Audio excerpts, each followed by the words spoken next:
কিছুদিন আগে পনির বাড়ি থেকে আমি কটেজ পনির অর্ডার করেছিলাম, সেটাই আমি আজকে জিরো অয়েল কুকিংয়ে ট্রাই করব। প্রথমে পনিরটাকে এপিটোপিট ভালোভাবে সেঁকে নিতে হবে। এখানে কোনো ধরনের তেল ব্যবহার করা যাবে না। জাস্ট কড়াইটা গরম হয়ে আসলে এটার মধ্যে আপনি পনিরটা দিয়ে হালকা সেঁকে নেবেন।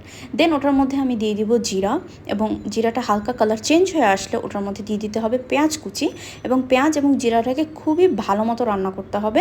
এরপর এটা যখন একটু রান্না হয়ে আসবে এর মধ্যে দিয়ে দেবো শুকনো মরিচ গুঁড়া, হলুদ গুঁড়া এবং পরিমাণ মতো লবণ। মশলাগুলো এদিক ওদিক দেবেন না, অবশ্যই পেঁয়াজের উপরে দিবেন, নইলে পুড়ে যাবে। এরপর ওটার মধ্যে দিয়ে দিব হালকা পানি, এবং পানিটা হালকা শুকিয়ে আসলে আবার ওটার মধ্যে টমেটো পিউরি আমি দিয়ে দিব। আপনারা টমেটো কুচিও ব্যবহার করতে পারেন ফর ইনহ্যান্স দ্য টেস্ট।